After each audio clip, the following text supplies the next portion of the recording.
da sessão em que o senador Racirco Gás usou a palavra para um pronunciamento importante ao país, eu faço também o meu pronunciamento, que vai na linha da fala do senador Racirco Gás. Por que isso?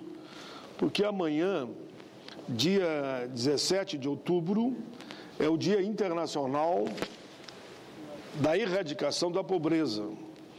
Em 17 de outubro, se celebra todos os anos, no mundo, o Dia Internacional de Combate à Pobreza, o que foi estabelecido pela Assembleia Geral da ONU, com o objetivo de promover a conscientização em torno da necessidade de se erradicar a pobreza. O dia escolhido remete ao movimento de mais de 100 mil pessoas de diversos países e nacionalidades que, convocados pelo ativista de direitos humanos, Padre Josep, se reuniram em Paris para exprimir a premência de que o respeito aos direitos fundamentais se tornasse uma realidade universal. Esse ano, segundo a ONU, a data tem significado especial, visto que ocorre no momento de transição entre os objetivos do desenvolvimento do milênio, que se completam em 2015, e os novos objetivos de desenvolvimento sustentável, recém-aprovados e que se projetam até 2030. Como se sabe, entre os 8 objetivos do milênio, o primeiro deles, e mais contundente, se refere ao combate à pobreza e à fome. O relatório de 2015, de avaliação do cumprimento dos objetivos do milênio, há pouco publicado pela ONU, registra avanços importantes no combate à fome e à miséria. Segundo o texto, a extrema pobreza teria recuado nas últimas 2 décadas, já que em 1990, quase metade da população dos países em desenvolvimento vivia com menos que 1,25 dólares por dia, enquanto que em 2015 essa proporção teria caído para 14%. Em termos globais, no mesmo período, ou seja, de 1990 a 2015, o número de pessoas vivendo em extrema pobreza teria recuado 1,9 bilhão para 866 milhões de pessoas. Entretanto, como a própria ONU reconhece, apesar do objetivo de reduzir pela metade a proporção de pessoas vivendo na extrema pobreza, claro, se atingiu em parte, não se pode desconsiderar o fato de que, para quase 1 bilhão de pessoas, a situação permaneceu inalterada. De fato, os dados divulgados pela ONU revelam que a cada 8 indivíduos, pelo menos um não tem acesso regular às quantidades suficientes de alimento para suprir suas necessidades diárias. Além disso, mais de 100 milhões de crianças continuam em estado de desnutrição, enquanto 165 milhões são raquíticas. Outro aspecto, ainda relacionado à violação dos direitos humanos, aparentam ter permanecido estagnados ou até mesmo se agravado, tais como o comprometimento de programas sociais em função de política de autoridades de austeridade adotada nos últimos anos por diferentes governos, inclusive do Brasil. A renitência da desigualdade de gênero e a instabilidade provocada pelas guerras e conflitos armados no mundo têm contribuído muito para que a miséria permaneça. Na União Europeia, por exemplo, em pelo menos 8 dos 28 países que a compõem, a pobreza infantil está aumentando, o que, segundo a OIT, se deve ao decréscimo do investimento em benefícios e programas sociais. Isto começou a acontecer no Brasil, ocasionado pela adoção de políticas de austeridade ou do chamado ajuste fiscal. Vídeo que aconteceu aqui. No que se refere ao Brasil, os números em relação ao cumprimento dos objetivos do milênio têm que ser destacados. Nós temos aqui um debate permanente no que diz respeito à erradicação da pobreza extrema, à universalização da educação básica, à redução da mortalidade infantil e o combate ao HIV/AIDS. Nesses 4 requisitos, o Brasil está caminhando. A meta A, isto é, a meta mais ambiciosa, fixada pelos objetivos do milênio, podemos aqui destacar: a pobreza extrema foi reduzida a 1/7 do que significava em 1990. Percentagem de jovens de 15 a 24 anos com pelo menos 6 anos completos de estudo passou de 50,9 para 8,4.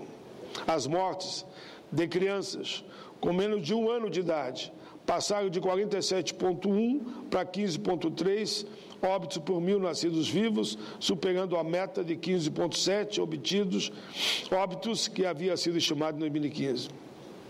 Enfim, hoje, ao celebrar o dia 17 de outubro, em algumas áreas avançamos, em outras estamos recuando.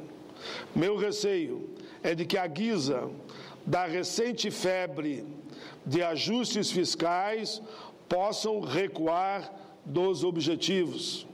Mais do que isso, precisamos continuar avançando, pois, do contrário, em 2030, ao se fazer análise de evolução dos objetivos de desenvolvimento sustentável, o Brasil não só não apareça como sujeito de nenhuma de suas metas, mas também decepcione em relação aos resultados de 2015. Temos, portanto, que agir com prudência, evitar retrocesso na agenda social, como aqui alertou o senador Racirco Gás, e, ao mesmo tempo, ousar para que o Brasil volte a crescer, para que o mundo possa apontar um futuro desprovido de fome e de miséria. Ao mesmo tempo que eu falo do combate à erradicação da pobreza, quero também falar sobre o Dia Mundial da Alimentação. Hoje, 16 de outubro, temos que lembrar o Dia Mundial da Alimentação, que é o contraponto a isso que eu falei aqui, do combate à miséria e à pobreza. Temos que, nessa data, fazer um bom debate, refletir sobre as causas que levam à fome em todo o planeta, da forma que aqui falei.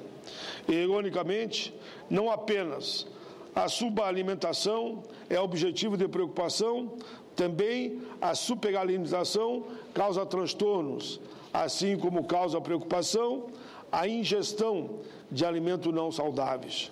Nessa data, propositadamente, lembramos a criação da Organização das Nações Unidas para a Agricultura e a Alimentação, FAO, ocorrida há exatos 70 anos, logo após o fim da Segunda Guerra Mundial, em 1945.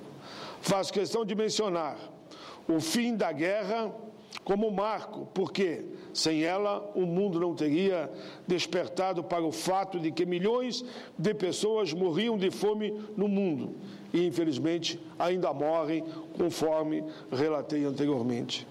Mas o que ocorreu foi que, pela violência dos combates, pela interrupção das estradas, pela dificuldade de locomoção, pelos campos devastados, pelas colheitas dizimadas e por tudo isso, chegaram a morrer 12 milhões de europeus de fome na Primeira e na Segunda Guerra. Vejamos bem, não em decorrência de ferimentos em combates ou bombardeios, mas por fome. E foram os fatos chocantes dessas guerras que levaram à constatação mais óbvia desses tempos imemoriais. Em todos os cantos do planeta, milhões de seres humanos morriam e ainda morrem de fome. Quem nos trouxe pioneiramente essa informação foi ninguém menos do que Josué de Castro, em sua Geografia da Fome, um clássico não apenas da literatura técnica, mas das humanidades. Nesse livro, publicado em 1946, o livro dele dizia que o livro dele, que foi traduzido para 25 idiomas, o médico pernambucano sistematiza todas essas informações sobre a fome. Não por acaso, esse brasileiro, fundador da FAO, foi eleito por representantes de 70 países como presidente do Conselho Executivo da FAO, cargo que exerceu entre 1952 a 1956. Não por acaso, e com muito orgulho, é que outro brasileiro, que desde 2012 é diretor-geral da FAO, com o primeiro mandato concluído em junho de 2015. Esse brasileiro é José Graciano. Foi reconduzido ao cargo com voto de 177 dos 182 países presentes na 39ª Conferência da entidade em Roma. Vejo que essa condução de Graciano na FAO é particularmente auspiciosa no momento em que a redução da fome ou a sua erradicação total é um dos principais objetivos do milênio das Nações Unidas. Em primeiro lugar, o Dia Mundial da Alimentação traz à tona o conceito de segurança alimentar, que só pode ser alcançada com uma dieta saudável, acessível, de qualidade, em quantidade suficiente e de modo permanente. Para 2015, o tema proposto pela FAO é proteção social e agricultura, quebrando o ciclo da pobreza rural. Esse organismo internacional nos lembra que, nos últimos anos, cerca de 150 milhões de pessoas superaram extrema pobreza graças a programas de proteção social. Fizemos muito, mas, como falei antes, há muito ainda por fazer. Todos sabemos que o Brasil tem se destacado no campo mundial, nesse campo, proporcionando avanço na segurança alimentar. Programas importantes que nós não queremos recuo e por isso aqui o destacamos, baseado no famoso ajuste fiscal. Não aceitaremos recuo em programas como Bolsa Família, que propiciou às famílias em extrema pobreza que tivessem o mínimo. Parecia muito irônico haver fome em um país cuja riqueza advém em grande parte da agricultura. Sociólogos, economistas, nutricionistas e médicos comprovam que não era, nunca foi. A escassez de alimento no Brasil, que levava milhões de famílias a passarem fome, era a falta de recursos financeiros para adquirirem o mínimo para comer a cada dia, pelo menos 3 refeições. Nessa oportunidade, não podemos deixar de prestar homenagem a um grande brasileiro que já nos deixou. Nós temos obrigação de lembrar nesse momento de Betinho, o corajoso brasileiro que encarou essa verdade, com o que ficou conhecido como Campanha Nacional do Betinho. Não era dele o movimento, era a ação da cidadania contra a fome, a miséria e pela vida. Carinhosamente, apelidamos com o nome de Betinho aquela mobilização ainda nos anos 90. Muitas forças se uniram em torno da campanha do então chamado Betinho, Campanha da Fome do Betinho.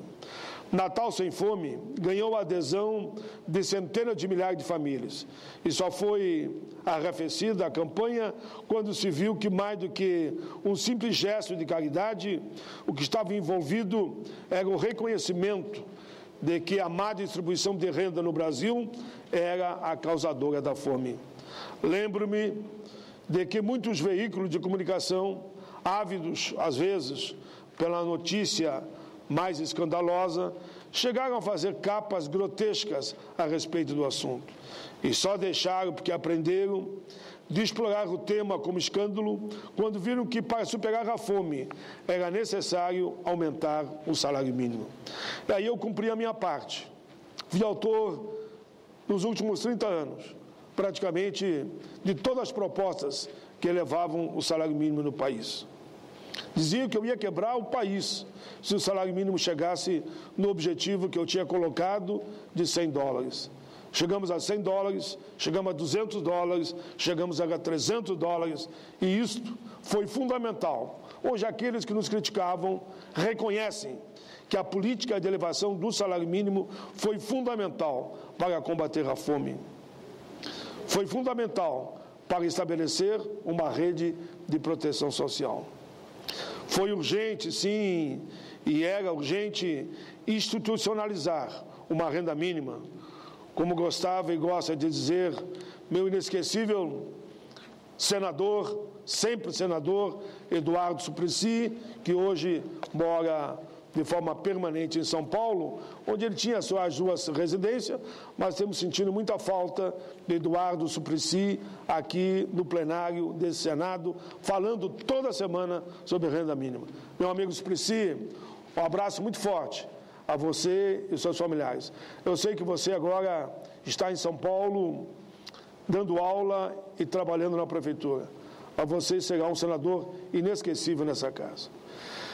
Gostaria também de dizer, eu e meus companheiros, por nossa vez, jamais calamos, aí está você, Suplicy, sobre a fome no Brasil.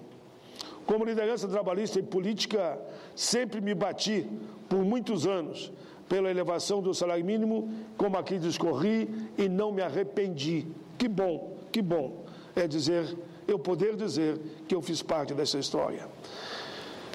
Esse mesmo que, segundo a Constituição, salário mínimo, deve ser fixado em lei, nacionalmente unificado, capaz de atender às necessidades básicas do trabalhador, de sua moradia, da família, com alimentação, educação, saúde, lazer, vestuário, higiene, transporte, previdência, um salário que teve os seus reajustes periódicos para preservar o poder de compra.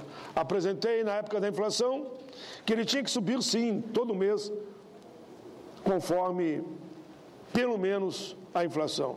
E foi lei. Depois aproveitamos um outro, que ele deveria subir pela inflação, mas acompanhando o crescimento do dólar. Foi lei, por isso ultrapassamos $100. Depois apresentei o terceiro, inflação, o dobro do PIB. Viajamos o Brasil todo fazendo debate. Unanimidade, voltamos ao Congresso. Como deputado, viajei o Brasil e como senador também, porque estou aqui desde 1986. E do retorno pelos estados mais distantes, o povo dizia, pelo menos $100, pai. Voltamos, ultrapassamos, como eu dizia, e hoje, graças à inflação mais PIB, o salário mínimo, política corajosa, aprovada com o aval do presidente Lula e depois sancionado também pela presidenta Dilma. E pelas mesmas razões, insurjo-me contra o mecanismo de redução das aposentadorias, não sem razão. Aprovamos a emenda à Constituição 64/2010, que inclui a alimentação entre os direitos sociais, e por isso defendo muito que os aposentados e pensionistas têm que ter crescimento de acordo com a inflação e também o crescimento da massa salarial, ou pelo menos do PIB. Lembro aqui de tantos e tantos aposentados que estão na expectativa de que o veto não seja derrubado e esse projeto vire realidade. Já avançamos no fator. Hoje a fórmula nova, com certeza, é bem melhor do que aquela antiga do fator previdenciário, que vai beneficiar os idosos e aposentados e aqueles que vão se aposentar.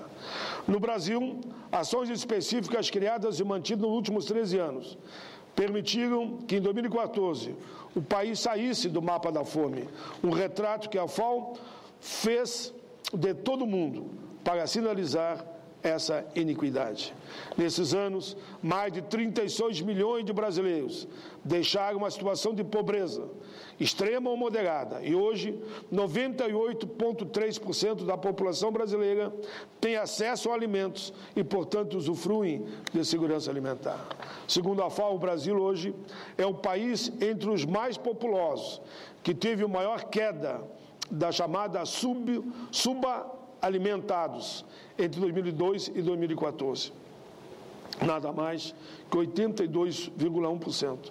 No mesmo período, outros países da América Latina reduziram a pobreza em 43%. Nós, nesse período, reduzimos a pobreza em o dobro da maioria dos países da América Latina, que reduziram 43%. O que nós não queremos é recuo, queremos continuar avançando. Segundo Alain Bujanic, representante da FAO no Brasil, a Bolsa Família e o Brasil Sem Miséria são as principais políticas responsáveis por essa conquista. E outro estudioso, além de referendar essas duas questões, reafirma de novo a importância do salário mínimo. Então, aqueles que querem e já estão com projetos apresentados, querendo que o salário mínimo não suba mais como o PIB, isto não acontecerá. Nós continuaremos brigando para que o salário mínimo suba conforme a inflação e o PIB, quando ele voltar a crescer, que atualmente o PIB é negativo. Para ele, programas como esse, de transferência de renda no Brasil, estão à frente de muitos outros do mundo ainda. Tanto é assim que a FAO os reconhece como modelos globais de medida de combate à fome e, por isso, a organização quer que a gente continue avançando. Essa experiência está sendo levada a um fórum bastante significativo, a Expo Milão, que a cada 5 anos reúne 144 países em torno de uma exposição universal para apresentar novos avanços da humanidade. Esse ano, a Expo Milão, iniciada em 1º de maio, tem como tema Alimentando o Planeta, Energia para a Vida. Como parte dos eventos, o Seminário Internacional Políticas Sociais para o Desenvolvimento, edição especial, foi feita a exposição Brasil, avançar sempre, superar a fome é possível. Esse ano, especialmente no Brasil, o Dia Mundial da Alimentação está sendo lembrado com conquistas da soberania alimentar. E eu estou fazendo aqui, nesse momento, da presidência do Senado, esta análise, comentando as políticas de erradicação da fome, superação da extrema pobreza, convivência com a seca que infelizmente existe em muitos estados do nosso país. Pelo outro lado, nós vemos a enchente no Rio Grande do Sul, Santa Catarina e Paraná, de forma alarmante. Hoje, no Rio Grande do Sul, estão sem luz devido às chuvas 400 mil pessoas. Dezenas e dezenas de cidades em estado de calamidade pública, consequentemente enfrentando, devido à alta das águas, uma situação de fome e de miséria. Sobre as políticas públicas de estímulo à permanência no campo, devemos lembrar o quanto o solo é vital para os povos de todas as matrizes. E podemos aqui lembrar não só do italiano, do alemão, do polonês, do japonês. Temos que lembrar de povos que muitas vezes são discriminados, como os ciganos, os de matriz africana, os quilombolas, os sem-teto, os sem-terra, da importância que é o solo para todos eles. Mas pego aqui as palavras da ministra Nilma Lino Gomes. Povos de territórios tradicionais reivindicam a autonomia produtiva e a soberania alimentar associados aos seus valores e às suas cosmovisões. Por isso, falar da terra é também falar da diversidade da luta dos povos para o direito de ser, produzir e se alimentar. Igualmente, o acesso à água é fundamental como forma de enfrentamento da seca para populações do semiárido. E veja a contradição: no semiárido, falta de água, no sul, excesso de água. Com esse propósito, o programa de cisterna é a maior política de adaptação climática beneficiando populações pobres que existe no mundo, com 1,2 milhões de cisternas que beneficiam 4,5 milhões de pessoas. O paradoxo da miséria, da pobreza, da fome tem levado a outro extremo, o da superalimentação. Para os especialistas, os maus hábitos à mesa se refletem na saúde e no excesso de peso da população, que hoje já atinge 51% das pessoas. E entre essas, 17% são consideradas obesas, segundo os dados do Vigetel, levantamento do Ministério da Saúde, realizado anualmente com a população brasileira sobre hábitos alimentares. Em uma década, esse aumento foi significativo, pois em 2006 o índice de excesso ao peso era de 43% e a obesidade de 11%. Segundo a Fundação Oswaldo Cruz, cerca de 15% das crianças e 8% dos adolescentes sofrem de problemas de obesidade. E 8 a cada 10 adolescentes continuam obesos na fase adulta. Esse distúrbio pode vir tanto da ingestão de alimentos gordurosos quanto da falta de prática de atividades físicas. São os famosos sanduíches do tipo hambúrguer, preparados em casa, servidos em lanchonetes, em cantinas, batatas fritas, bifes passados na manteiga, refrigerante em excesso, açúcar, enfim, são os vilões da alimentação da nossa juventude. Além disso, segundo a mesma Fiocruz, a obesidade é um fator de risco para as pessoas desenvolverem doenças crônicas não transmissíveis. É triste. O triste fato é que as pessoas obesas têm mais chance de sofrer infarto, AVC, trombose, embolia, arteriosclerose, além de sofrerem problemas ortopédicos, apneia do sono e até mesmo câncer. Essa é uma matéria sobre a qual tenho me debruçado ao longo dos anos aqui no Parlamento. Apresentei projetos nesse sentido. Uma das proposições que apresentei é o projeto de lei do Senado 357 de 2015 para disciplinar a comercialização de alimento nas escolas de educação básica e a elaboração de cardápio de programas de alimentação escolar e promover ações para a alimentação e nutrição adequada de crianças e adolescentes nas famosas cantinas escolares, nas lancherias e nos restaurantes. Pioneiramente, essa iniciativa já havia sido apresentada em 2005, sem que tivesse recebido aprovação. Nos dias que ocorrem, com tantos problemas de obesidade, afetando nossas crianças e adolescentes, espero que o Congresso Nacional vote rapidamente agora essa lei que já foi aprovada nas comissões. O projeto é simples e prático. Proíbe que sejam licenciados os estabelecimentos situados em escolas de educação básica que vendam bebidas de baixo teor nutricional ou alimentos ricos em açúcar, gordura saturada, gordura trans ou sódio. Nem tampouco terão alvarás renovados quem cometerem essa prática não saudável.